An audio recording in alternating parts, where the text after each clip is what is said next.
नमस्कार। अमेरिका में राहुल गांधी के बयानों से क्या वाकई भारत का अपमान हुआ है? क्या विपक्षी एकता से बीजेपी परेशान हो रही है? क्या यह सच है कि देश में लव जिहाद की कोई साजिश रची जा रही है? या अचानक से साधु संत और बाबाओं ने हिंदू राष्ट्र की मांग क्यों शुरू कर दी है? क्यों जातियों पर घमासान मचा है? क्यों औरंगजेब के नाम पर लड़ाई हो रही है? अरविंद केजरीवाल के पीछे कौन पड़ा है? इस वक्त बहुत से सवाल हैं जो सत्ता से, बीजेपी से पूछे जाने चाहिए।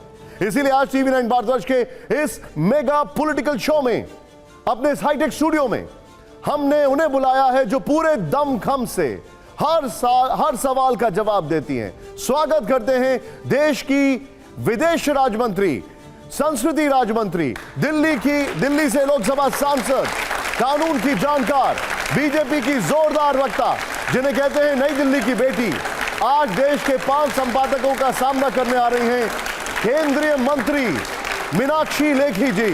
जोरदार तालियों से स्वागत है।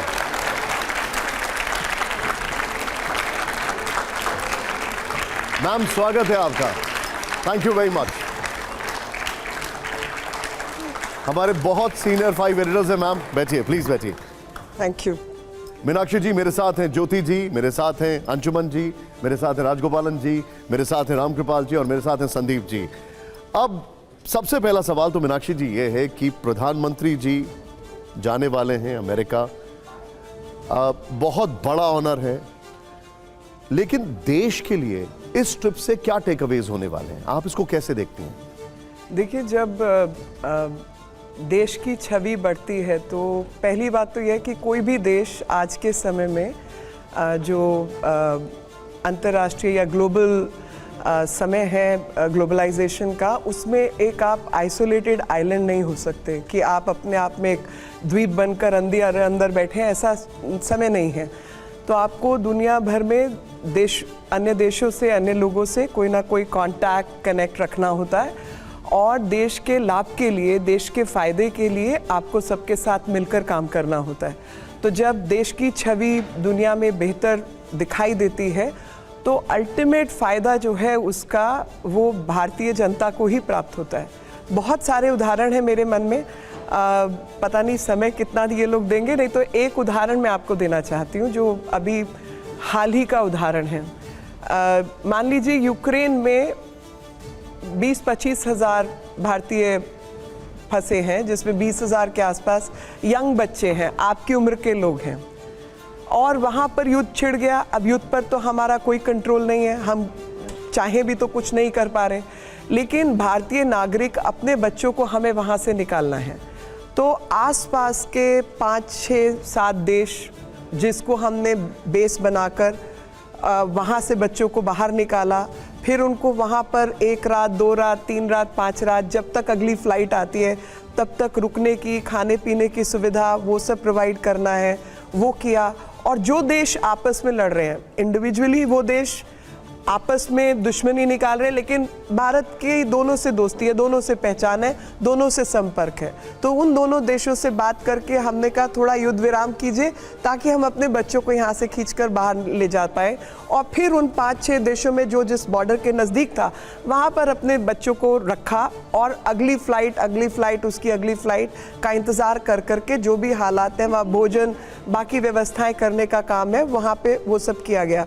तो आप समझिए कि अंतर्राष्ट्रीय स्तर पर अगर हमारे रिश्ते उन 6-8 देशों के साथ ठीक नहीं होते तो भारत की जनता को ही नुकसान होता, और वो 20-25 हज़ार बच्चों का नुकसान मतलब 20-25 हज़ार परिवारों का नुकसान, यानी 1-2 लाख लोगों का नुकसान। तो इसलिए जब भी अंतर्राष्ट्रीय संपर्क स्थापित करना होता है और देश की बात करनी होती है तो उसके मूल में उसका जो कोर है, उस कोर के अंदर भारत को क्या मिला, भारत के लिए क्या कुछ किया जा सकता है, भारत की व्यवस्था को कैसे बेहतर किया जा सकता है, वही रहता है। अपने देश की भलाई के लिए ही ये सब चीज़ें की जाती हैं। और वो देश जो टेक्निकली आपसे मतलब वो अमीर लोग हैं, उनके पास पैसा है, जो अन्य देशों में वो इन्वेस्ट करते हैं, वहाँ पर बहुत सारे भारतीय रहते हैं, बच्चे वहाँ पढ़ते हैं, तो बहुत सारी ऐसी चीज़ें जिसके लिए भारत का ही पक्ष जो है मूल में रहता है, और इसलिए सब संपर्क हमारे लिए महत्वपूर्ण है। अब मैं आना चाहूंगा पॉलिटिकल सवालों की तरफ। जी अब आप लोग कह रहे हैं 9 साल बेमिसाल, जी। कांग्रेस कह रही है 9 साल नो कमाल। नो कमाल। हाँ, कुछ नहीं किया। आज मैं फिर इनकी पोल खोल के ही जाऊंगी। मैं शुक्र है आपने ये सवाल पूछा, क्योंकि मुझे लगता है कभी कभी सवालों से ही जवाब निकलते हैं। जो बात आज तक आप सबसे हम सबसे छुपा के रखी, आज मैं वो बात कहने जा रही हूँ। मुझे नहीं लगता कि देश की बहुत बड़ी जनसंख्या को ये पता है कि हम लोग सब सहारन इकोनॉमी से भी बदतर हालात में थे 1947 से लेकर 2014 तक। ये किसी को मालूम है? कभी किसी ने इस बारे में जिक्र किया? कभी कोई पॉइंट ऑफ व्यू इस पे रखा गया? जवाब है नहीं। हम अगर माने कि ग्लोबल अर्थव्यवस्था मान लीजिए एवरेज जो है 100 है, तो भारत का सबसे बेहतर समय जो था वो 1960 में था, जब हम ग्लोबल अर्थव्यवस्था का 18% थे। समझिए, जब 100 थे दुनिया तो हम केवल 18 पे अटके हुए थे। 1960 में वो हमारी बेहतरीन परफॉर्मेंस थी, और 1960 के बाद लगातार हम नीचे की तरफ गिरते चले गए। और जो बात आपको आज तक किसी ने नहीं बताई, वो बात मैं आज आपको बताना चाहती हूँ कि 1971 में डॉक्टर मनमोहन सिंह प्रधानमंत्री जी की जो इकोनॉमिक एडवाइजरी काउंसिल है उसके हिस्सेदार थे, और 1971 से लेकर वो अर्थव्यवस्था में किसी ना किसी पद पर रहे। वो डेप्यूटी गवर्नर बने आरबीआई के, वो गवर्नर बने आरबीआई के, वो फाइनेंस मिनिस्टर बने, और वो बाद में भारत के प्रधानमंत्री बने।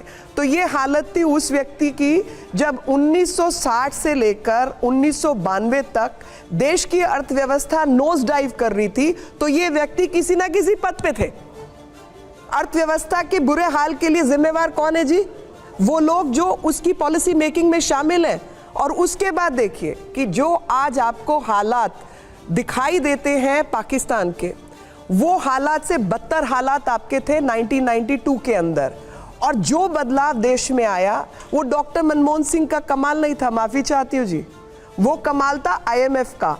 क्योंकि आईएमएफ ने वो कंडीशंस लगाई थी आपके ऊपर कि सोना गिरवी रखो तो पैसा मिलेगा, आप अपनी मार्केट ओपन करो तब पैसा मिलेगा, जीएम फूड अलाउ करो तब पैसा मिलेगा। तो ये सब अर्थव्यवस्था का जो झालमेल है वो डॉक्टर मनमोहन सिंह के टाइम पे हुआ। मुझे नहीं लगता आज तक किसी ने आपको ये बात बताई होगी, पर थैंक यू, आपने ये सवाल पूछा, मुझे अपनी बात कहने के लिए मौका दिया, नहीं तो मेरे को ये मौका ही नहीं था। मैम, आपने बोला अर्थव्यवस्था का मामला है। अंशुमन सर, आपका टेक इस पर, सवाल आपका। मेरा सवाल, लेकिन मैं पहले अमेरिका पे सवाल कर लूं। जी बिल्कुल। अगर भारत और अमेरिका के व्यापार के रिश्ते पिछले 10 साल से बेहद खराब हैं। 2019 में ट्रंप एडमिनिस्ट्रेशन ने भारत की सबसे बड़ी एक्सपोर्ट प्रमोशन स्कीम्स को डब्ल्यूटीओ में चैलेंज किया और उसे बंद करवाया। उसके बाद हम पीएलआई लेकर आए, और अब पीएलआई को भी डब्ल्यूटीओ में अमेरिका और बाकी देशों ने चैलेंज किया और इंडिया को उसे डिस्प्यूट सेटलमेंट मैकेनिज्म में ले जाना पड़ा। पिछले 3-4 साल में 5 साल में भारत की तरफ से भारत के एक्सपोर्ट को बढ़ाने के लिए, मैन्युफैक्चरिंग के लिए जो कोशिशें की गई हैं, उनमें सबसे बड़ी चुनौती अमेरिका है। और अमेरिका का जो ट्रेड एग्रेशन है भारत को लेके, ट्रंप एडमिनिस्ट्रेशन का भी और बाइडेन एडमिनिस्ट्रेशन का, उसका बड़ा असर भारत के मौजूदा मैन्युफैक्चरिंग इन्वेस्टमेंट पर पड़ रहा है, और ये दिख रहा है। इस समय जब प्रधानमंत्री अमेरिका जा रहे हैं, इस यात्रा की रोशनी में आपको लगता है कि क्या ये समाधान निकल पाएगा? क्योंकि पीएलआई स्कीम में 2 साल बचे हैं और ये स्कीम डब्ल्यूटीओ में चैलेंज में जा चुकी है और उस पर क्वेश्चन उठ रहे हैं। देखिए, पहली बात तो चैलेंज में जाने के बाद समय लगता है उसके निर्णय पर, तो 2 साल तो हम मानते हैं कि निकल ही गए, समझ लीजिए। दूसरी चीज़, जब आप स्ट्रैटेजी, जियो स्ट्रैटेजी की बात करते हैं, और एक ऐसा देश जो कि जिसकी ताकत और क्षमता आपको 2015 के बाद दिखाई दी, जिस रफ्तार से आपने तरक्की की, तो बहुत सारे लोग 2 चीज़ों में इंटरेस्टेड होते हैं। पहली चीज़, जियो स्ट्रैटेजिकली वो लोग क्या खींच सकते हैं, उनको क्या फ़ायदा मिल सकता है आपकी स्थिति से। दूसरी चीज़, चैलेंजर हैं आप या नहीं हैं, तो उन दोनों चीज़ों को लेकर वो अपने इंटरेस्ट बैलेंस करते हैं। और जो नेगोशिएशन होती है, वो नेगोशिएशन यही होती है कि हम अपने इंटरेस्ट बैलेंस करें और हम अपने हिस्से की जो बातें हैं, जो हमारे लाभ की बातें हैं, हम उनको मनवा पाएँ। तो उसके चलते हमारी जो नेगोशिएशन रहेगी वो यही रहेगी कि हम अपनी बातें समझाकर मनवा पाए। जहाँ तक बात की जाए एक्सपोर्ट का आपने प्रश्न उठाया, तो एक्सपोर्ट में मैं भारत आपको और अमेरिका के व्यापार रिश्ते नहीं, अच्छे मैं- नहीं हैं, अच्छे मैं- नहीं हो पाए हैं पिछले 7-8 नहीं साल।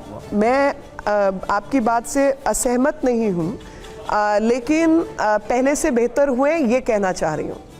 पहले के मुकाबले बेहतर है। आप आंकड़ा उठा लीजिए, मैं ये नहीं कह रही इतना पहला 2014 मेरी बेंचमार्क 2014 है कि 2014 में देश की क्या स्थिति थी और 14 के बाद आज क्या स्थिति है। हम लोग अभी जिक्र कर रहे हैं प्रधानमंत्री जी का कि वो जाने वाले हैं विदेश अमेरिका, लेकिन एक और हमारे नेता हैं जो कि अमेरिका में हैं, राहुल गांधी, और काफ़ी चर्चा हुई उनके बयानों की, उस पर मैं आऊँगा। लेकिन उससे पहले एक खबर आ रही है, एक खबर काफ़ी मजबूती से आई, सब लोगों के सामने आई कि राहुल गांधी ने व्हाइट हाउस में कोई सीक्रेट मीटिंग की है।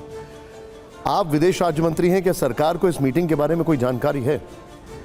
मुझे देखिए, मैं अमेरिका नहीं देखती तो इसलिए मुझे जानकारी नहीं है, मगर सरकार के जिस तंत्र को जानकारी होनी चाहिए उनके पास ज़रूर जानकारी होगी। उनके पास शायद इससे भी ज़्यादा जानकारी होगी। ठीक है, राहुल गांधी ने मोहब्बत की दुकान खोली और आप पूरी दुकान बंद कराने पर आ गए। सदस्यता छीनी, बंगला छीना, और अब सुनने में आ रहा है कि वायनाड में उपचुनाव की तैयारी चल रही है। मैं राहुल जी को बताना चाहती हूँ कि जिस मोहब्बत की वो बात कर रहे हैं, 1947 से लेकर 2002 तक के आंकड़े उठाकर देख लें कि इस देश के अंदर कितने सांप्रदायिक झगड़े होते थे और क्या क्या हाल हर प्रदेश में होता था। आंकड़ा उठा लीजिए जी, मैं नहीं बोलूँगी, मगर आप आंकड़ा उठा लीजिए, क्योंकि इस तरीके की अव्यवहारिक बात एक ऐसे ही व्यक्ति कर सकते हैं जिन्होंने अपने देश के बारे में पढ़ाई लिखाई कम की है। और मैं आंकड़ों के आधार पर बात करने वाले लोगों में हूँ, फिजूल की बात नहीं करूंगी। मैं कहूंगी कि आप आंकड़ा निकालिए कि इस देश में सांप्रदायिक झगड़ों की क्या हालत थी जब इनकी मोहब्बत की दुकान चल रही थी। 1984 में मोहब्बत की दुकान चल रही थी। अभी वहाँ पर जिस प्रकार से इन्होंने कर्नाटक में चुनाव लड़ा, वोकलिगा वगैरह वगैरह, वो भी मोहब्बत की दुकान है, क्योंकि वहाँ पर जनता के बीच में डिविसिव पॉलिटिक्स, जात के आधार पर लोगों को बांटने का काम मोहब्बत की दुकान है। ईरान के अंदर महिलाएं अपने हिजाब उठा के फेंक रही हैं और पूरे दुनिया के अंदर 3 तलाक मुस्लिम कंट्रीज के अंदर समाप्त हो गया, लेकिन इनकी मोहब्बत की दुकान ने वो सब जारी रखा, जिसके अंदर पीड़ित कोई और नहीं, वही महिला होती है जिसके ऊपर इस तरीके की पाबंदी लगाई जाती है। तो ये इनकी मोहब्बत की दुकान है।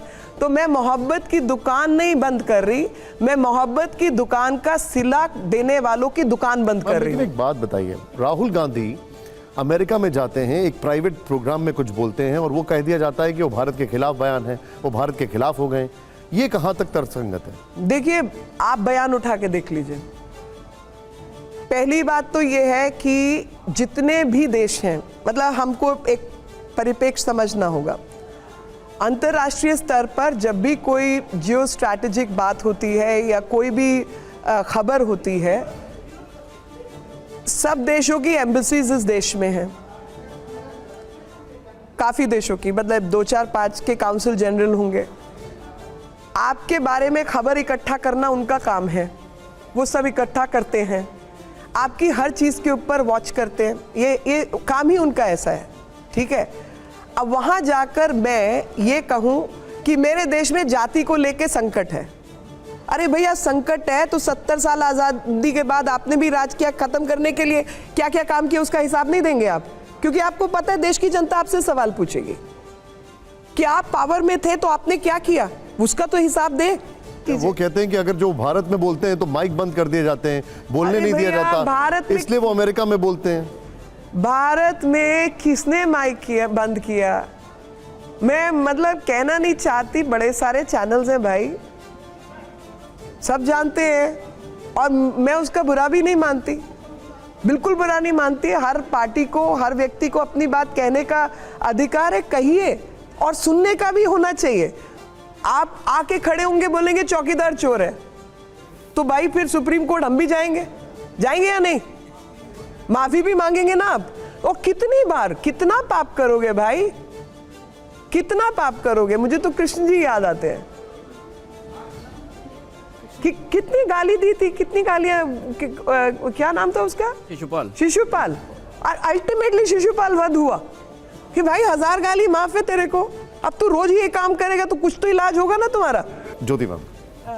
मीनाक्षी जी, मैं सबसे पहले तो ये कहना चाहूँगी कि जो आपने डॉक्टर मनमोहन सिंह के बारे में जो जिक्र किया था, कुछ उसमें एक दो चीज़ें मैं बताना चाहूँगी कि जब वो वित्त मंत्री थे 1990 में, उस वक्त नरसिम्हा राव जी जो थे प्राइम मिनिस्टर थे भारत के, तो जो डिसीशंस जो ली गई थी और जो इकोनॉमिक रिफॉर्म्स जो कायम किए गए थे, जो एनिमल स्पिरिट्स उस वक्त के Congress prime minister Narasimha Rao, doctor Manmohan Singh finance minister थे, वो आज की तारीख तक वही इकोनॉमिक रिफॉर्म्स जो आपकी पार्टी भी उनके आधार पे जो है भारत के इकोनॉमिक रिफॉर्म्स चला रही है। तो I think we should appreciate what doctor Manmohan Singh did instead of attacking him, because it was not primarily his decision. But I just want to say one more thing. आपने ईरान का जिक्र किया हिजाब को लेकर, तो मैं आपसे ये सवाल पूछना चाहूँगी कि आप और या भारत की जो विदेश नीति है, आर यू इन फेवर कि जो ईरान की जो महिलाएं हैं वो अपना हिजाब जो है फेंक रही हैं, उतार रही हैं? सबसे पहला ये सवाल। और दूसरा सवाल मेरा ये है कि आज पिछले कुछ हफ्तों से जो भारत के महिला पहलवान हैं, जो फीमेल रेसलर्स हैं हमारे, वो दिल्ली में जो आपकी कंस्टिट्यूएंसी है, सड़कों पर जो है बहुत ही उनके खिलाफ जो बेइज्जत करने की कोशिश की गई थी। आप और आपकी बीजेपी के अंदर जो आपकी विमेन एमपीज हैं, कोई रिएक्शन नहीं था आपकी तरफ से, ना आपने कोई ट्वीट किया, ना आपने कोई स्टेटमेंट दिया। What is your position on these women wrestlers? ठीक है ma'am. So one by one, too many questions। ज्योति जी के मन में जो था उन्होंने सब प्रश्न एक साथ पूछ लिए। और भी सवाल है, मैं एक का जवाब पहले और फिर उसके बाद कहीं मिस हो तो आप दोबारा याद दिला दीजिएगा। तो सबसे पहले इनका जो प्रश्न था वो डॉक्टर मनमोहन सिंह को क्रेडिट देने का था। तो मेरा उसमें जवाब ये है कि ये एक्स्ट्रा क्रेडिट लेने वाली बात है। आप ही उस पॉलिसी के लिए जिम्मेवार थे 1971 से 90 तक, क्योंकि आप पोजीशन में बैठे थे सरकार को सही रास्ता दिखाने के लिए और आपने नहीं दिखाया। मेरा ये आपके ऊपर टिप्पणी है कि अननेसेसरी किसी व्यक्ति की छवि को बनाया जाता है जो खुद जिम्मेवार होता है देश की अर्थव्यवस्था डुबोने के लिए। मेरी ये टिप्पणी है। दूसरी चीज आपने पूछी ईरान, तो मैं आपको ये बताना चाहती हूँ कि पूरी दुनिया में और ख़ास तौर पे इस्लामिक वर्ल्ड के अंदर लगातार रिफॉर्म्स हो रहे हैं, लगातार रिफॉर्म्स हो रहे हैं। ईरान का उदाहरण मैंने आपको दिया, मैं आपको दूसरा उदाहरण सऊदी अरब का देना चाहती हूँ। Let me answer my way ma'am, you can't dictate. Sorry. So दूसरा उत्तर मैं आपको देना चाहती हूँ, दूसरा उदाहरण मैं आपको देना चाहती हूँ सऊदी अरब का। सऊदी अरब के अंदर आज महिलाएं, चाहे गाड़ी चलाने की बात हो, चाहे बाकी सोशल रिफॉर्म्स की बात हो, चाहे पार्टिसिपेशन की बात हो, कुवैत के अंदर, कतर के अंदर, चारों तरफ आप देखिए क्या रिफॉर्म्स हैं। और उन रिफॉर्म्स के बावजूद भारत में, मैं अपने बचपन की बात याद रखती हूँ कि बहुत सारी महिलाएं जो हैं हमारे रिश्ते में, पहचान में, इधर उधर मुस्लिम दुनिया से थी।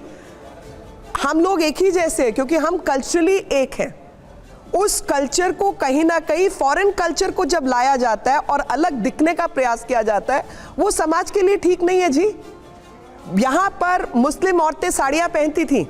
मैं यहाँ तक कि ये भी जानती हूँ कि आज़ादी के तुरंत बाद 47 के बाद 60-70 के दशक तक पाकिस्तान में औरतें साड़ियाँ पहनती थी। आप वो सब खत्म करके उनको एक विभिन्न प्रकार की सिविलाइजेशन, कपड़ा जो है वो सिविलाइजेशन का हिस्सा है। It's got nothing to do with your religion. Women wear skirts, women wear trousers, women wear anything. What has that got to do with religion? लेकिन आप उसको अगर आइडेंटिटी, एक सेपरेट आइडेंटिटी के रूप में लेकर आते हैं, वो समाज के लिए ठीक नहीं है। मैं उसके खिलाफ हूं। तीसरा प्रश्न, भारत में भारत की आइडेंटिटी होनी चाहिए या जो भी हमारा समाज है। तीसरा प्रश्न आपने विमेन रेसलर्स के ऊपर पूछा। इस प्रश्न का उत्तर एक नहीं 50 बार कई जगह दिया जा चुका है और वो उत्तर मैंने खुद प्रेस कॉन्फ्रेंस में दिया है। और मैं आपको बताना चाहती हूँ कि देश का नियम कानून सबके लिए है और मैं इस सवाल का जवाब संगोल से जोड़ना चाहती हूँ जी। आपको भी धन्यवाद इस प्रश्न को पूछने के लिए, क्योंकि मैं अपने मन की बात कह पाऊंगी। मैं वकील हूँ पेशे से, तो देश का नियम कानून सबके लिए बराबर है। ये सिर्फ संविधान में लिखा है या लागू होना चाहिए? लागू होना चाहिए। देश में एक व्यवस्था बनी हुई है शिकायतें दर्ज करने की और शिकायतों को इन्वेस्टिगेट करने की। उसको तहस-नहस कर दिया जाना चाहिए, रखा जाना चाहिए। तो यही मेरा जवाब है कि अगर आपकी कोई शिकायत है और देश में उस शिकायत को लेकर एक नियम है, उस नियम के तहत कार्रवाई होगी या आप धरना करके कार्रवाई कराएंगे? Under the rule, and this is what rule of law is all about. Rule of law का मतलब क्या है जी? हर एक के लिए अलग कानून होगा, हर एक के लिए अलग किस्म की पहल होगी, या इस देश में चाहे वो रेसलर बेटियां हैं, चाहे टीवी कैमरा चलाने वाली बेटियां हैं, चाहे स्टूडियोज में काम करने वाली बेटियां हैं, चाहे जर्नलिस्ट हैं, जितनी भी बेटियां हैं, उन मीटू हम सब जानते हैं जी। जो भी कुछ इस देश में अगर गैर नियमित ढंग से होता है उसके खिलाफ कार्रवाई होनी चाहिए और होगी, लेकिन देश की व्यवस्था के अनुसार होगी, मेरे कहे अनुसार नहीं होगी। और मैं ये कानून बनाने वालों में से, बनवाने वालों में से एक थी। Sexual harassment at work place committee का हिस्सा थी, तमाम जगहों पे इस पे काम किया था, तो मैं इस दर्द को बहुत अच्छी तरह समझती हूँ। कई कमिटीज के ऊपर भी रही हूँ, मैं एज चेयरपर्सन भी मैंने काम किया है, तो मैं दोनों पक्ष जानती हूँ। मैं ये भी जानती हूँ कि इस नियम कानून के बिना क्या अव्यवस्था थी, और मैं ये भी जानती हूँ कि किस तरीके से कई बार महिलाओं का इस्तेमाल किया जाता है अपनी गलत बात मनवाने के लिए। एक सवाल पे मैं बाद में आना चाह रहा था, लेकिन आप जिक्र हो गया इसलिए मैं पूछ रहा हूँ आपसे। पहलवानों को लेकर जिक्र हुआ, तो उसमें ये बड़ा वीडियो वायरल हुआ जब आपसे सवाल पूछा गया पहलवानों को लेकर, तो आप एकदम उसेन बोल्ट से भी ज्यादा तेज भागती हैं। मैं जरा दिखाना चाह रहा हूँ एक बार। जरूर दिखाइए, जरा दिखाइए वो वीडियो यहाँ पर। मीनाक्षी जी से जब वो सवाल पूछा गया तो फिर क्या हुआ यहाँ पर, प्ले ऑन करिए उसको जरा, और मैं चाहूंगा स्टूडियो में उसको ऑडियो दीजिएगा, जरा देखिए। मैम रेसलर्स बैठे हैं, उनके लिए क्या कहना चाहेंगी? मैम रेसलर्स बैठे हैं, उनके लिए क्या कहेंगी? मैम रेसलर्स अपने मेडल बहाने जा रहे हैं, उनके बारे में क्या कहेंगे आप? चलो मैम रेसलर्स अपने मेडल बहा रहे हैं, उनके बारे में क्या कहेंगे?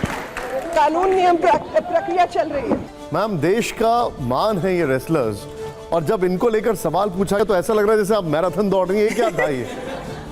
देखिए, दो बातें तय हैं। एक ये कि अगर मैं डिटर्मिन्ड हूँ कुछ भी करने के लिए तो शायद मैं ओलंपिक चैंपियन भी बन सकती थी।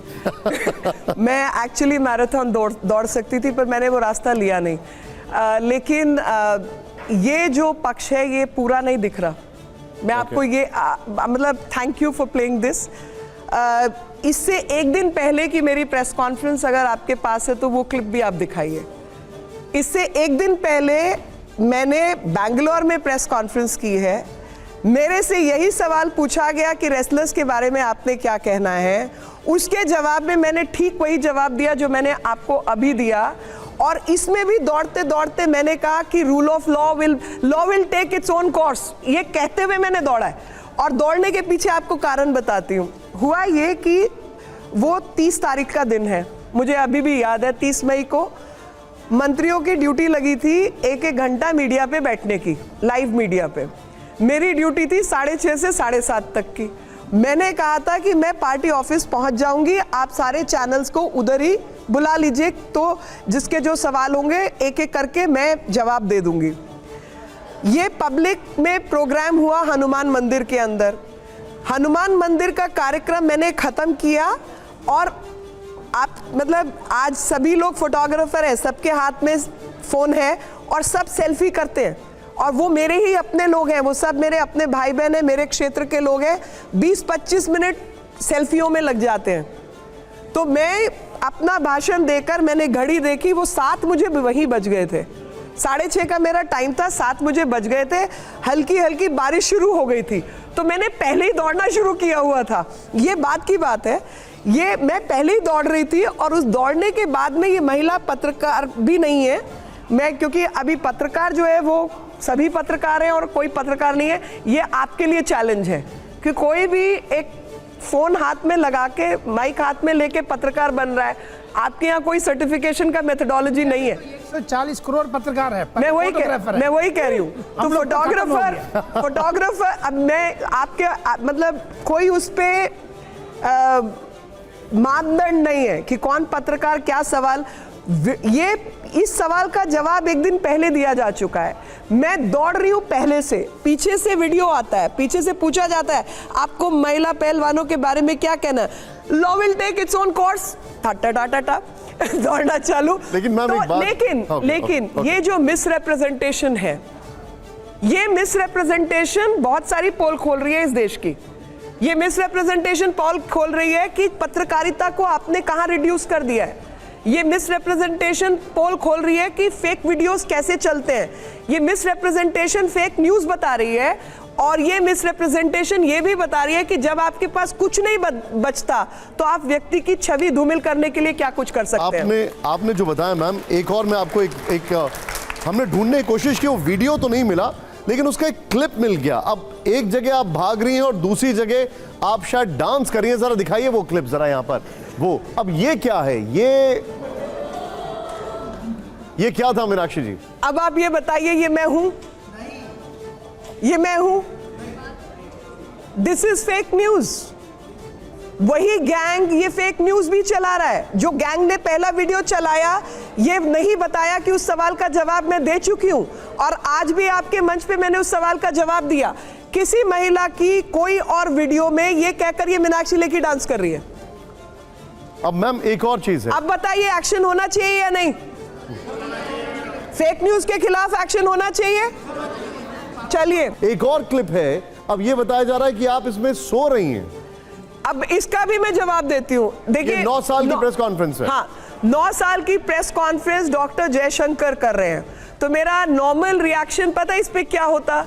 मैं कहती या तो मैं बहुत थकी हुई हूँ या फिर प्रेस कॉन्फ्रेंस बोरिंग थी। ये जवाब है ना नॉर्मली। लेकिन दोनों बातें गलत है, क्योंकि जब आप एक मंत्री हैं और खुद प्रवक्ता रह चुके हैं, मीडिया से इंटरैक्ट करना, बात करना, ये आपके डीएनए का हिस्सा है। आपकी अलर्टनेस लेवल बिल्कुल अलग है। और जो मुझे जानते हैं वो ये जानते हैं कि मैं मतलब बहुत सारी बुराइयां होंगी मेरे अंदर, लेकिन मैं अलर्ट नहीं हूं, ये बुराई नहीं है मेरे अंदर। तो मैं पेन लेकर कुछ लिख रही हूं। मैं एक्चुअली, आप पूरा वीडियो देखेंगे तो मैं पेन लेकर लगातार लिख रही हूं। ये 100% डीप फेक है। और डीप फेक के अंदर कैमरा ऐसे डाला गया। और अगर हो सकता है कि जो मेरे को समझ है कि अब आपसे बात करते करते भी एक स्प्लिट ऑफ अ सेकेंड कभी आंख बंद होता है, उसी 1/3 हिस्सा सेकेंड के आपकी आंख बंद हुई, उस क्लिप को 5 सेकेंड तक चलाया गया या 1 मिनट तक चलाया गया। ये जो डॉक्टर्ड वीडियो है, ये डॉक्टर्ड वीडियो है। मेरा ये कहना है कि ये डॉक्टर्ड वीडियो है क्योंकि इसका ओरिजिनल वीडियो हमारे पास है। इस पे एक्शन होना चाहिए या नहीं? My point today I am making is fake news, social media को मिसयूज करना, सोशल मीडिया को प्लेटफॉर्म बनाकर झूठी खबरें उड़ाना और व्यक्ति की छवि धूमिल करना, अगर ये अपराध है नॉर्मल जिंदगी में, तो ये सोशल मीडिया पर जब होता है अपराध है या नहीं? कार्रवाई होनी चाहिए या नहीं? Exactly, you are proving my point. क्योंकि ये सब एक कैंपेन के द्वारा 2024 को लेकर चलाया जा रहा है, उसी हैंडल्स और उन्हीं आइडेंटिफाइड हैंडल से जो आपको दूसरी तरीके से झेल नहीं पा रहे। Okay Sandeep, your question. Meenakshi ji, सबसे पहले मैं आपको मुबारकबाद देना चाहता हूं कि आपने श्रीनगर में G20 की टूरिज्म मीट ऑर्गेनाइज की, काफ़ी सक्सेसफुल रहा। इंटरनेशनली भी हमारी छवि थोड़ा कश्मीर को लेके it send out a positive message. और अब इस साल G20 के प्रोग्राम्स देश के हर कोने में हो रहे हैं, हर छोटे बड़े शहर में हो रहे हैं। तो मैं ये पूछना चाहता हूँ कि क्या G20 का 2024 के लोकसभा इलेक्शंस को लेके क्या प्रभाव हो सकते हैं? क्या हम उसे G2024 मान सकते हैं? नहीं, मैं उसको 2024 से डायरेक्टली नहीं जोड़ना चाहती। 9 साल के अंदर 4 लाख किलोमीटर सड़कें इस देश में बनी है, जो कि 1.5 टाइम्स पृथ्वी की जो धुरी है, वह पृथ्वी की जो मोटाई गोलाई है उसको लेकर 1.5 टाइम्स दैट।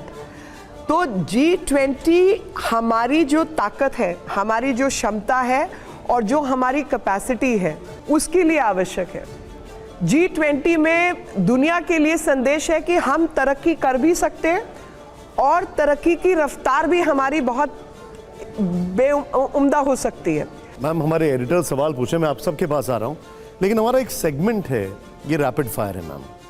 ये आपकी निजी राय होगी और मैं आपको 2 तस्वीरें दिखाऊंगा, आप उनमें से एक को पिक करिएगा। और नहीं, ये अलग सेगमेंट है मैम, इसके ऊपर मैं आऊंगा। क्या आप सभी लोग तैयार हैं रैपिड फायर के लिए? मुझे आवाज नहीं आ रही है, आप तैयार हैं? ओके, सिर्फ एक चूज करना है आपको, और अगर चूज नहीं करना हो तो आप पास कर दीजिए। अब पहले सवाल के लिए तैयार है आप लोग? ओके, हमारा जो पहला सवाल है मीनाक्षी जी के लिए रैपिड फायर में, जरा प्ले करिए इसको यहां पर। भारत के लिए बेहतर कौन, डोनाल्ड ट्रंप या जो बाइडेन?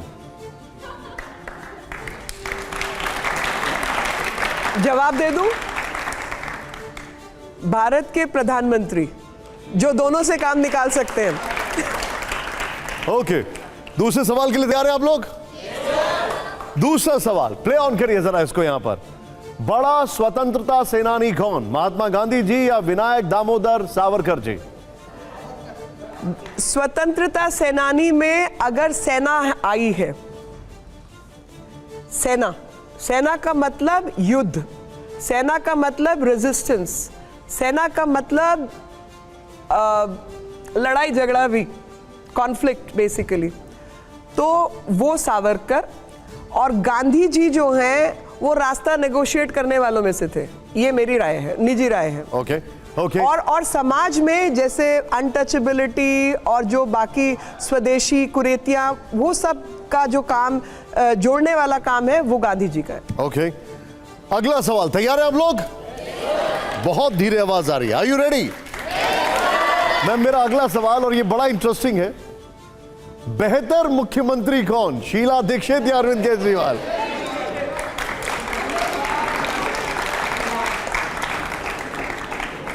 वैसे आपकी हंसी ने सब कुछ जवाब दे दिया, बट स्टिल एक्चुअली देखिए, 2 पक्ष हैं, और पक्ष ये है कि मैं केजरीवाल जी को मुख्यमंत्री मन से नहीं मानती। शीला जी एक पॉलिटिकल लीडर के रूप में डेफिनेटली बेहतर थी, और कुछ भ्रष्टाचार के विषय आए थे, कॉमनवेल्थ गेम्स वगैरह वगैरह, जिसके करके उनकी कुर्सी गई। और मुझे नहीं पता कि उस भ्रष्टाचार के लिए वो निजी तौर पे कितनी जिम्मेवार थी या उनकी पार्टी जिम्मेवार थी। ओके ओके, अगला सवाल ध्यान से सुनिएगा, तैयार है आप लोग? ओके मैम, ये सवाल है, प्ले ऑन करिए इसको यहां पर। देश का अभिमान कौन, साक्षी मलिक या ब्रजभूषण शरण सिंह?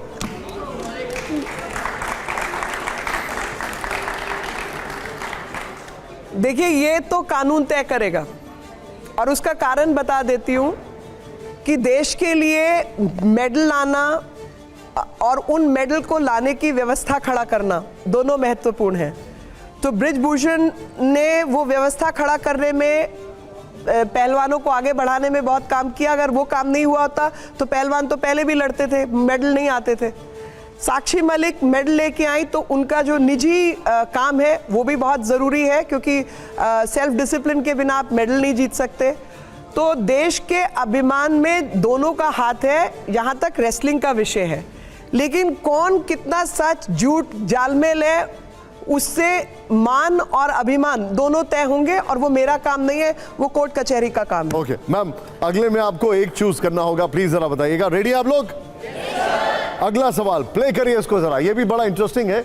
सच्चा गांधी कौन है मैम, वरुण गांधी या राहुल गांधी? दोनों नहीं, दोनों गांधी नहीं है। Seriously, I mean if you look at the family chart, आप फैमिली चार्ट उठाइए, गांधी तो है ही नहीं इनमें से कोई भी। जो असली गांधी है वो है ही नहीं नक्शे पे। ओके, मेरा अगला सवाल, तैयार है आप लोग? महाराष्ट्र में, प्ले ऑन करिए जरा सवाल हमारा, महाराष्ट्र में लोकप्रिय कौन है, एकनाथ शिंदे या देवेंद्र फडणवीस? मैं महाराष्ट्र से नहीं हूं जी, मैं दिल्ली से हूं, तो मुझे इसकी जानकारी नहीं है। ओके ओके, अब मेरा लास्ट सवाल जो है, प्ले करिए, इसमें मैम प्लीज एक चूज करिएगा। अब लास्ट सवाल जो है वो यहां पर, देश का लौह पुरुष कौन है, सरदार पटेल जी या फिर लाल कृष्ण आडवाणी जी?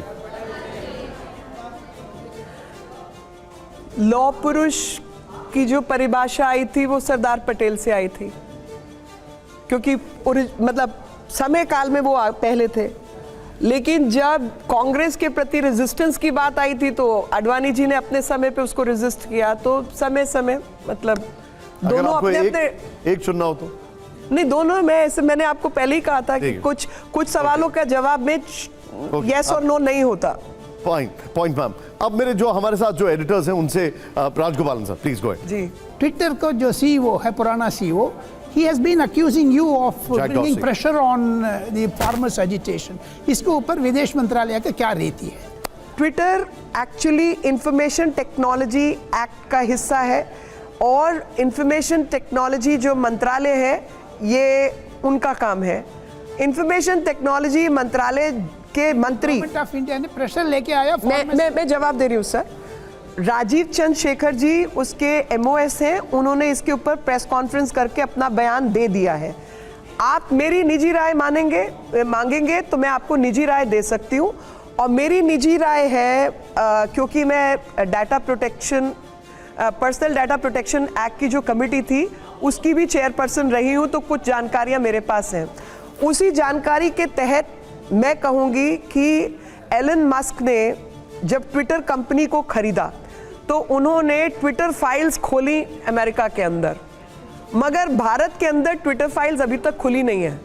वो ट्विटर फाइल्स खुलेंगी तो बहुत सारे साक्ष्य आपके हमारे सबके सामने आएंगे, और मैं एलन मस्क को कहूंगी कि आपने जो नई कंपनी ली है उसमें भारत की जो फाइल्स हैं उनको भी खोलना शुरू कीजिए। दूसरी चीज़, जिस तरीके की बात जैक डॉर्सी ने कही है, उस समय पर क्या कुछ हुआ या नहीं हुआ, वो भारत सरकार को भी खोलने का अधिकार है। भारत की सुरक्षा और राइट टू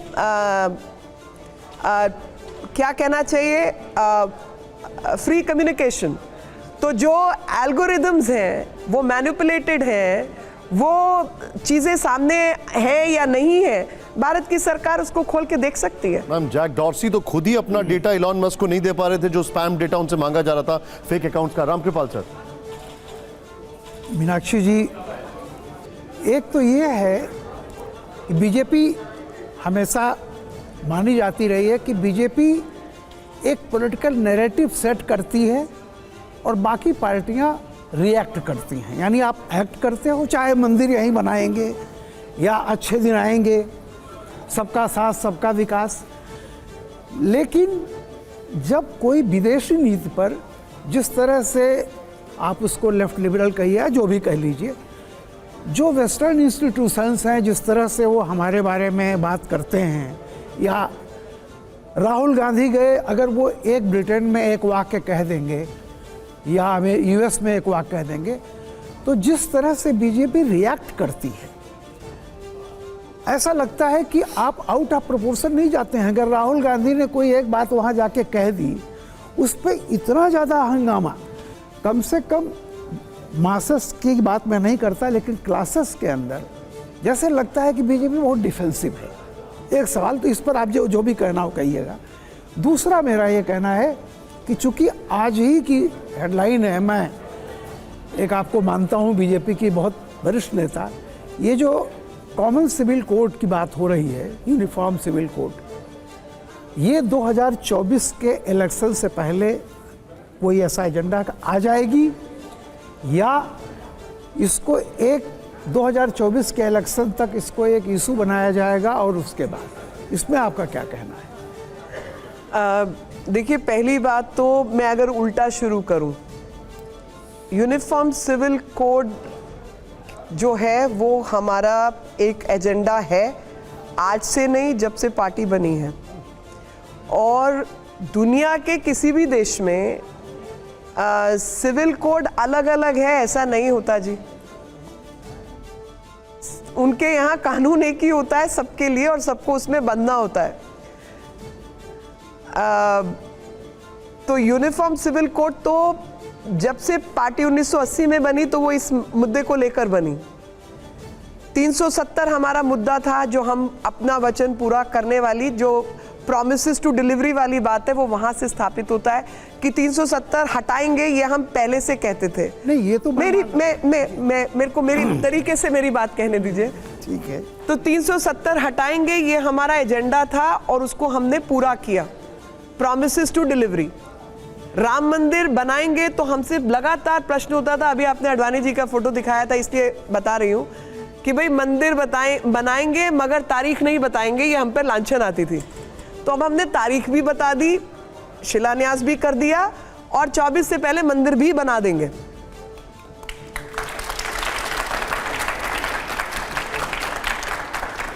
अब यूनिफॉर्म सिविल कोड देश में होना चाहिए, ये बात हम कहते हैं, अपनी बात पे कायम है। 24 से पहले ये वचन पूरा होगा या 24 के बाद पूरा होगा इसकी जानकारी मुझे नहीं है, मगर ये वचन हमारा है और हम अपने वचन पर कायम हैं, ताकि देश में जो अव्यवस्था है अलग अलग चीजों को लेकर, वो अव्यवस्था समाप्त होनी चाहिए जी। जी मैम, और दूसरा मेरा पहला सवाल तो Rahul Gandhi, I am so sorry, I missed the star. Rahul Gandhi को लेकर मैं सितारे को भूल गई। इतनी डिफेंसिव क्यों हो जाती है? नहीं, मैं डिफेंसिव, देखिए डिफेंसिव नहीं, मैं इसको बोलूंगी अग्रेसिव पॉलिटिक्स। खास तौर पे सोशल मीडिया के जमाने में अगर आप अपनी, मतलब आप सोचिए, व्यक्ति दौड़ रहा है बारिश से, उसको आपने दिखा दिया प्रश्न से, जबकि उस प्रश्न का उत्तर एक दिन पहले दिया जा चुका है। ये जो मिसकम्युनिकेशन का, फेक नैरेटिव, फेक न्यूज का समय है, जब तक आप अगर समय लगा देते हैं जवाब देने में या इग्नोर करने में, ऐसा प्रतीत होता है कि यही सच है। तो इसलिए पार्टी को अग्रेसिवली डिफेंड करना पड़ता है। अगर सोशल मीडिया नहीं होता तो तुम कह रहे यार फालतू आदमी है, बेकार बोलता है, चलो बोलने दो, कोई फर्क नहीं पड़ता। ये कारण है। ओके मैम, अब इसलिए नहीं कि वो इतने बड़े नेता हैं कि उनकी बात हुई तो जनता पे असर हो जाएगा, ऐसा नहीं है। मंत्री डॉक्टर जयशंकर के उनको आता नहीं है क्या फॉरेन पॉलिसी। राहुल गांधी हमेशा वो कमेंट करते हैं, he does not know diplomacy. Then you have to react to that, no? I can only react कि फॉरेन पॉलिसी में 2014 के बाद जो बदलाव आए हैं, चाहे ट्रांसपोर्ट पॉलिसी है, चाहे तमाम पॉलिसीज हैं, हम सबकी गाइडेंस प्रधानमंत्री मोदी जी से मिलती है। क्योंकि जयशंकर जी तो बीजिंग के अंदर 6 साल तक एम्बेसडर कांग्रेस के समय काल में थे। तो राहुल गांधी जी को अपनी माता जी से पूछ लेना चाहिए था कि इस व्यक्ति को फॉरेन पॉलिसी नहीं आती, तो आपने बीजिंग 6 साल क्यों बिठाया था? ओके मैम, अब थोड़ा सा समय कमी है सर। कुछ सवाल हैं और ये सवाल मैम मैं थोड़ा स्क्रीन पर जाऊंगा। कुछ बयान आए, उन बयानों पर रिएक्शन जरूरी है पार्टी का। मैं एक एक बयान सुनाता और फिर आपका उस पर टेक लेना चाहूंगा। पहला बयान जरा प्ले करें यहाँ पर, जो हमारे सामने है। जो फैलाया जाता है ये मस्जिदों से शुरू होता है, मस्जिदों से सारा उनको पूरा का पूरा ज्ञान बांटा जाता है, इसलिए ये लव जिहाद बढ़ रहा है। जिस दिन हिंदुस्तान के अंदर ये मदरसे और मस्जिद बंद हो जाएगी, लव जिहाद भी बंद हो जाएंगे। ये साध्वी प्राची है, कह रहे मदरसे और मस्जिद बंद हो जाएंगे तो लव जिहाद भी बंद हो जाएगा। देखिए, किसी और व्यक्ति की क्या सोच है उसको तो मैं ठीक नहीं कर सकती। आपका टेक क्या है इस पे? मेरा टेक तो देखिए, मैं वो साध्वी हैं, उनकी ट्रेनिंग फर्क है मेरे से। मेरी ट्रेनिंग वकील वाली है। और मेरी ट्रेनिंग में केरला हाई कोर्ट के कुछ केसेस हैं, कुछ डॉक्यूमेंट्स हैं, कुछ इन्वेस्टिगेटिव जर्नलिज्म है। वो तमाम चीज़ों के आधार पर कई चीज़ें सामने आई हैं जो केरला फाइल्स में पार्टली दिखाई गई हैं। तो एक वर्ग है और उसमें मैं सभी मस्जिद, सभी लोग उनको नहीं गिनना चाहती, लेकिन समाज का एक वर्ग है जो इस तरीके की चीज़ों में उलझा हुआ है और उसको निपटने का जो तरीका है वो तरीका यही है कि समाज में ख़ास तौर पे जो यंग लड़कियां हैं, यंग लड़के हैं, उनके बीच में इस विषय को लेकर जानकारी, जागरूकता हो। अपना पार्टनर चुनने की इजाज़त है जी, उसमें कोई रोक नहीं हो सकती, लेकिन सोच समझकर कि क्या ट्रैप तो नहीं है। और साथ ही उन परिवारों के लिए एक संदेश है जहाँ पर फ़र्ज़ कीजिए कि बच्चा कुछ ऐसी चीज़ उसके साथ हुई और ज़रूरी नहीं लव जिहाद का ही मामला हो, कोई और तरीके से वो बच्चे को मान लो कोई गलत वीडियो बनाकर ब्लैकमेल कर रहा है, कुछ कर रहा है, तो गलती तो एक उम्र में बच्चों से ही होती है। उनको एक्सेप्ट करना और कानून के तहत, इससे पहले की बात हाथ से निकले, कानून के तहत उस पर कार्रवाई करना, ये हम सबका फ़र्ज़ होना चाहिए। और समाज को ऐसी बेटियों को जिनके साथ कुछ विक्टिमाइजेशन हो जाए उसकी एक्सेप्टेंस हम सबका हिस्सा होना चाहिए और वो परिवार में जाके ये बात कह सके, स्कूल में प्रिंसिपल टीचर से ये बात कह सके, ऐसा माहौल होना चाहिए। ठीक है, अब मैं एक और बयान सुना रहा हूं मैम। अब यहाँ पर आपने ट्रेनिंग की बात की थी, लेकिन एक बयान सुनिए, आप प्ले ऑन करिए इसको जरा, आप सुनिएगा। देखिए, गांधी जी को मारा एक अलग इशू है, लेकिन जो इतना मैंने गोडसे के बारे में जाना है, जितना मैंने पढ़ा है, तो देखिए वो भी एक देशभक्त थे, लेकिन गांधी जी की जो हत्या हुई उससे हम सहमत नहीं। उत्तराखंड के पूर्व मुख्यमंत्री कहते हैं कि नाथूराम गॉडसे एक देशभक्त नहीं, उनका सेकंड सेंटेंस, लास्ट सेंटेंस क्या था? लास्ट सेंटेंस हत्या के खिलाफ है, लेकिन नाथूराम हत्या के गॉडसे खिलाफ है बोल दिया ना। तो आप इस परिप्रेक्ष्य में देखिए, हत्या के खिलाफ है, लेकिन हत्या क्या के पक्ष में। देशभक्त एक मिनट, ओके, सी कॉन्टेक्स्ट होता है हर चीज का। जब हम आउट ऑफ कॉन्टेक्स्ट चीजें प्ले करते हैं तो वो फेक न्यूज हो जाती है। कॉन्टेक्स्ट है कि हम हत्या के खिलाफ हैं, हत्या के पक्ष में कोई भी नहीं है जी। अब अगर हम हत्या को हटा दें और नाथूराम गॉडसे को हत्या से हटाकर उसका चरित्र देखें, तब आप जांचिए कि वो व्यक्ति क्या था। और हर एक की अपनी ओपिनियन हो सकती है जी, हत्या के पक्ष में हम नहीं है। एक और स्टेटमेंट है मैम, उस पर भी आपका रिएक्शन लेंगे, दिखाइए सर। वैक्सीनेशन बहुत बड़ा घोटाला है। क्या घोटाला? आया नहीं था और उसके बाद कितने लोगों को हार्ट अटैक से लाखों लोग मार दिए इन्होंने, करोड़ों लोग। जितने कोरोना से नहीं मरे उससे ज्यादा लोग कोरोना की वैक्सीनेशन के बाद हार्ट अटैक से मरे, और ऐसे मरे टपाटप वरमाला पहनाई और उधर ये हुआ है। मैम ये कह रहे हैं कि आपके हर फैसले के, कई फैसलों के पक्ष में रहते हैं हमेशा, लेकिन कह रहे हैं वैक्सीनेशन एक बहुत बड़ा घोटाला है। ये इनकी निजी राय है जी, ये मेरी राय नहीं है। मैं वैक्सीनेशन के पक्ष वाले लोगों में हूँ। मैम अब आपके हाथ में वहाँ पर एक प्ले कार्ड रखा है आपकी टेबल पर, वो आपका कैमरा है, जो वहाँ पर कैमरामैन खड़े हुए हैं। मैं आपसे रैपिड फायर सवाल पूछूंगा, यस या नो, या आप पास कर सकती हैं। तो जब पास करना मैं उठाऊंगी। आप उसको ऐसे स्ट्रेट कर दीजिएगा। नहीं, मैं उठाऊंगी नहीं। ओके ठीक है, डन। पता नहीं कौन सा एंगल ले लेंगे लोग। नहीं, आप लोग तैयार हैं इसके लिए? ओके मैम, बस जवाब नहीं देना, यस या नो। मेरा पहला सवाल है मीनाक्षी मैम से, प्ले करिए इसको यहां पर। देश के संसाधनों में अल्पसंख्यकों का बराबरी का हक है, यस या नो मैम? यस, ओके, जोरदार तालियां प्लीज। ओके, मेरा दूसरा सवाल है मीनाक्षी मैम से, प्ले करिए इसको जरा यहां पर। दूसरा सवाल, देश में लव जिहाद और धर्मांतरण की साजिश हो रही है, यस या नो?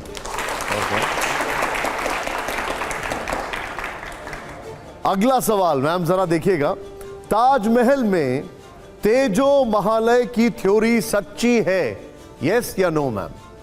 पास। ओके, तालियां, जोर से तालियां हो भाई, पास में भी होना चाहिए। अगला सवाल, प्ले करिए इसको यहां पर। सावरकर ने अंग्रेजों से माफी मांगी थी, यस या नो मैम? ओके, मैं एक्सप्लेन कर सकती हूँ। आप कर चलिए इसमें मैं इस सवाल का जवाब एक्सप्लेन करना चाहती हूँ प्लीज। Okay. उसका कारण है क्योंकि नैरेटिव बिल्डिंग इस पे गलत हो जाएगी। आप सोचिए कि सावरकर अकेले नहीं थे, उनके भाई और वो सबको कठोर सजा मिली है, 20-20, 25-25 साल और काला पानी भेजा गया है। वाइफ की डेथ, माँ की डेथ, ऐसी तमाम डेथ्स हुई हैं जिसमें उनको घर आने की इजाजत नहीं है। और कई बार स्ट्रैटेजी भी हो सकती है। जवाहरलाल नेहरू नैनी जेल में रखे गए और पूरी डॉक्यूमेंटेशन है इसके ऊपर कि जैसे सुबह पकड़ के शाम को छोड़ देने वाली कहानी होती है ना, उस तरीके की कहानियां थी और क्या क्या फैसिलिटीज जेल में थी उसके ऊपर भी डॉक्यूमेंटेड है। पुलपट की एक किताब है, कोई भी बच्चा उसको उठा के पढ़े क्योंकि वो एक जमाने में बैन हो गई थी इस देश के अंदर। स्टैनले पुलपट की किताब है। जब उनकी पत्नी को टीबी हुई और उनकी पत्नी को स्विट्जरलैंड ले जाया जाना था, तो कांग्रेस के अध्यक्ष के रूप में उनको अंग्रेजों ने 1 साल 1.5 साल पहले या 2 साल पहले ही छोड़ दिया था जेल से, समय से पहले छोड़ दिया था ताकि वो अपनी पत्नी का इलाज करवाने के लिए स्विट्जरलैंड जा सके, यहां तक कि जहाज भी अरेंज करके दिया था। तो आप किसको देशभक्त मानते हैं, जिसको अंग्रेज फैसिलिटी दे रहे हैं या जिसको काला पानी की सजा दे रहे हैं? आप ये मुझे बता दीजिए। ओके। आप समझिए, कुछ लोगों का इस्तेमाल एक सेफ्टी वाल्व के रूप में देश में इस्तेमाल किया जा रहा था और दूसरे लोगों को जो वाकई उनके विरोध में, वो अगर इतने भक्त थे अंग्रेजों के, तो अंग्रेजों को तो उनको छोड़ देना चाहिए था। फैक्ट ये है कि अंग्रेजों ने उनको इतनी सख्त सजा दी, मतलब वो मन से अंग्रेजों के विरोध में थे और ये अंग्रेज जानते थे। इसका जवाब मेरे से बेहतर अंग्रेजों का जो ट्रीटमेंट है वो देता है। ओके। अगला सवाल मेरा, प्ले करिए इसको जरा। इंडियन यूनियन मुस्लिम लीग सेक्युलर पार्टी है, यस या नो मैम? ओके। वैसे नागपुर में आपने उससे गठबंधन किया था। ओके, ठीक है। नेक्स्ट सवाल प्ले करिए। 2024 में एनडीए को पुराने साथियों की जरूरत है, यस या नो मैम? जरूरत है मतलब एनडीए है ना, तो सभी साथ आएंगे, उसमें क्या बात है? जो साथी छोड़ के गए हैं क्या वापस आना चाहते हैं, क्या उनको लेना चाहते हैं? वो तो देखिए, एनडीए एक मैं तो मतलब मेरा इसमें स्लाइटली डिफरेंट विचार है और मेरा विचार है कि इस देश में जो पॉलिटिक्स हुई वो पॉलिटिक्स हुई कांग्रेस और कांग्रेस के विरोध में। इमरजेंसी आई, तमाम चीजें हुई, तो जो कांग्रेस के विरोध में एक पॉलिटिकल मूवमेंट इस देश में खड़ा हुआ, वो पूरा का पूरा मूवमेंट बाद में बिखरा और वो लोग कांग्रेस के साथ खड़े होकर दिखे, उनको जवाब देना है जी। हम तो शुरू से विरोध वाले हैं। ओके। मेरा अगला सवाल में प्ले ऑन करिए। इस वक्त आप, ये आखिरी सवाल है और मैम ये बड़ा इंटरेस्टिंग सवाल है, आपसे जानना बहुत जरूरी है। प्ले करिए। अगला सवाल जो है वो ये है, महिला आरक्षण बिल देश की जरूरत है, यस और नो मैम? अब मेरा इसमें विचार थोड़ा सा फर्क है। ओके। और ये मेरी पर्सनल राय है जी, प्लीज इसको पार्टी की या देश की या मैं उसको पहले ही क्लियर कर देता हूं, ये आपका पर्सनल राय नहीं है, ये मेरी पर्सनल राय है। महिला आरक्षण के ऊपर अगर इस देश में सबसे पहले काम हुआ तो वो प्रधानमंत्री जी मुख्यमंत्री थे, वो गुजरात लेके आ गए थे और वो बिल उस समय जो प्रेसिडेंट थी उन्होंने उसको रोक लिया और उसको संसद में नहीं आने दिया जी। तो महिला आरक्षण एक तरीके से देखा जाए तो कहीं ना कहीं हमें महिलाओं की संख्या तो बढ़ानी है। मेरा इसमें राय थोड़ी सी डिफरेंट है, जैसे वो इतने % सीट उतने % सीट, ऐसी राय नहीं होकर, मतलब जैसे हमने एक फॉर्मूला तय किया कि ये महिला सीट हो गई और ये पुरुष सीट हो गई, ऐसा भी कर अगर हम इसको पार्टी आधारित कर दें जी, अगर हम इसमें कहें कि इलेक्शन कमीशन उन्हीं को रिकग्नाइज पार्टी मानेगा जो अपनी महिलाओं को 33% या 20% या 25%, जो भी संख्या तय हो सकती है, टिकटें बांटेंगे। उसका कारण ये है, इस सोच का कारण जो मेरी असेसमेंट है वो ये है कि मान लीजिए मैं अगर आई हूं तो पार्टी ने किसी व्यक्ति को उसकी काबिलियत के आधार पर टिकट दिया होगा और वो काबिलियत के आधार पर टिकट मिलना चाहिए, इस आधार पर नहीं कि दोनों में से एक महिला चुन लो जी। वो फॉर्मुलेशन ही गलत है। मेरी अपनी सोच ऐसी कहती है कि काबिल जो व्यक्ति है, जेंडर जेंडर को हम इसीलिए बुरा मानते हैं ना कि जो अपॉर्चुनिटीज काबिल लोगों को भी मिलनी चाहिए वो नहीं मिलती हैं, तो वो अपॉर्चुनिटीज की हकदार है, ना कि संसद में आने की। अपॉर्चुनिटीज मिले और आप अपनी मेरिट प्रूव करें जी, वही जस्टिस होगा पूरे समाज के लिए। ओके, ऑन दिस नोट मैं आपको शुक्रिया कहना चाहूंगा। दोबारा रिपीट कर रही हूँ, ये मेरी पर्सनल राय है जी। अंडरस्टूड, क्लियर, ये it's very clear. But on this note मैं आपका शुक्रिया कहना चाहूंगा। Thank you very much ma'am, it's an honour, आप आई और हमारे लिए समय निकाला। थैंक यू वेरी मच, जोरदार तालियां हो जाए मैम के लिए।